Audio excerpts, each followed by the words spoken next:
देखो, सबसे पहली बात हमारी कमजोरी क्या है, हम परेशान हो जाते हैं। संसार में देखो तो परेशान, परमार्थ की तरफ देखो तो हम परेशान हो, ये हमारा आदत स्वभाव बन गया परेशान होना। थोड़ा सा धैर्यवान बनो, गंभीर बनो। कोई भारी से भारी विपत्ति में परेशानी स्वीकार करके विपत्ति से थोड़ी निकला जाता, सुलझो। ठीक है, विपत्ति आई, समस्या आई, इसका समाधान होगा। ऐसा थोड़ी कि हमें नष्ट कर देगी। अगर अभी हमारी बड़ी हानि हो जाती है, हम कल इससे बड़ा लाभ प्राप्त कर सकते हैं। हमको एकदम बिल्कुल गंभीर रहना है, इतने कमजोर नहीं बन जाना। अब वो गए तो क्या होगा, अब वो वस्तु गई तो क्या, पद गया तो क्या होगा। प्रयास किया था, ये पद मिला था, इससे बड़ा पद प्राप्त करूंगा, मैं इससे बड़ा महान बनूंगा। ठीक है, एक बार गिर गया, गलती हो गई, दंड भोगूंगा, फिर इससे ज्यादा संयम में रहूंगा। बिल्कुल मतलब एकदम फ्रेश दिमाग रखना चाहिए।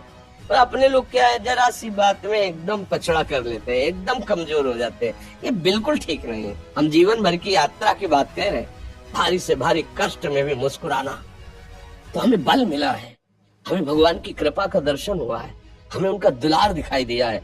अगर ऐसे तो भाग जाते, फिर परमार्थ में थोड़ी चलना होता है। आज जो आप सुन करके लाभ लेने की चेष्टा कर रहे हो ना, ये केवल प्रवचन नहीं है, ये जीवन है। अगर ये जिए ना होते ना तो ये इसका प्रभाव नहीं पड़ता, फिर वाणी का प्रभाव नहीं पड़ता।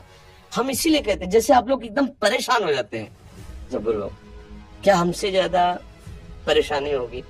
दोनों किडनी खराब, दवाई लाने के लिए पैसे नहीं, पानी रखा है हम उठ के पी नहीं सकते, भीषण शरीर में कष्ट, भीषण बुखार, क्योंकि किडनी फेल, जरा में बुखार, खाने को क्या, रोटी मांग के लाओ। अगर वहां सब्जी मिलती तो लाल मिर्च ऐसी पड़ के मिलती थी कि पा नहीं सकते थे। आप सोचो, पानी लाना है तो मुझे लाना है, पीना है तो मुझे पीना है।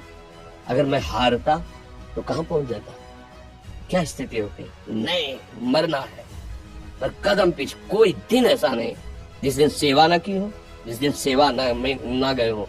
गुरु जी की सेवा में जाना है, पहले अपने को स्वस्थ साबित करना है। वो सेवा नहीं लेंगे, तुम बीमार हो, तुम कष्ट में, वैसे उनकी दृष्टि बड़े शांत थी। सेवा की, आके लेट गए, फिर हिम्मत की, अपनी श्री जी की सेवा की, मधुकरी नहीं गए, 3-4 दिन भोजन नहीं गए, पर सेवा नहीं छोड़ा, दिनचर्या नहीं छोड़ी।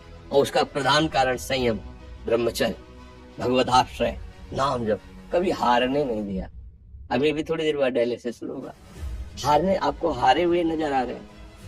शरीर में पीड़ा है, किडनी फेल है, ऐसा तो हम स्वस्थ बैठे हैं, पीड़ा है, बार बार प्यास लगती है, थोड़ा थोड़ा पानी मिलता है, हर, लेकिन हम आनंदित हैं, हम प्रसन्न हैं, हम लड़ाई में हारे नहीं हैं, ना हारेंगे, हम जीत चुके हैं।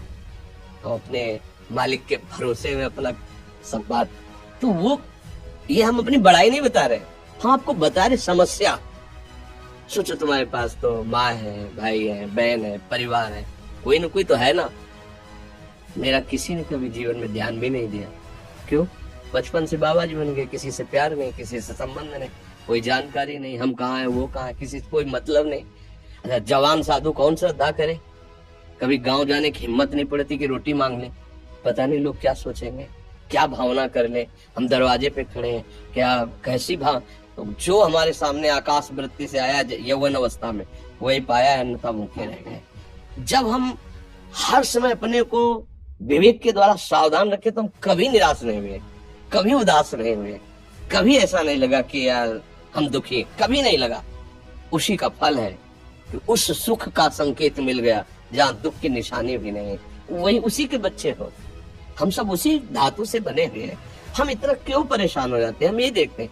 अपने लोग थोड़ी बात बिगड़ गई, परेशान, नहीं बिगड़ी तो बिगड़ जाने की संभावना में परेशान है। आज सुख है, लेकिन कल सुख छिन जाएगा, तो हम आज के सुख में सुखी ना होकर कल के दुख के आने की संभावना में भयभीत हो, तब क्या हमारी सोच रह गई।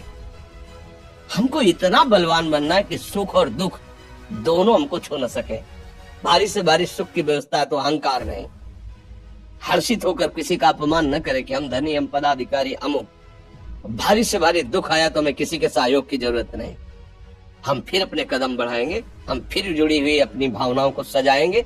मस्त जीवन एकदम। तुम अविनाशी के बच्चे हो, शेर का बच्चा भेड़ों के बीच में फंसकर मेव मेव बोल रहा है, बस। अगर दहाड़ना सीख जाए तो कोई भी उसे प्राप्त नहीं कर सकता। ऐसे भगवद अंश, तू प्रपंच में फंसकर अपने को इतना दीन क्यों देख रहा है, तू ऐसा है कि भगवान के दिव्यास्त्र में भी ताकत नहीं तेरे को मार सके।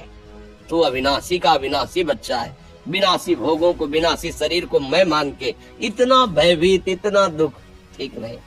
ये सब के लिए, केवल एक के लिए नहीं। आप समझो, आप लोग सोचते हैं हम गृहस्थ होकर भला ऐसी स्थिति कैसे। जनक जी सुखदेव जी के गुरु हैं और राजा है, महल है, रानियां है, नौकर है, चाकर।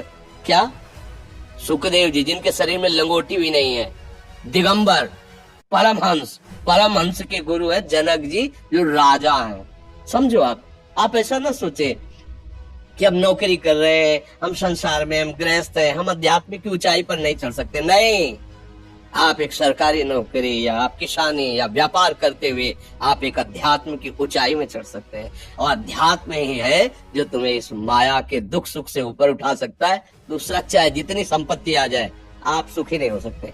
सब देख लो, आप खुल के देख लो।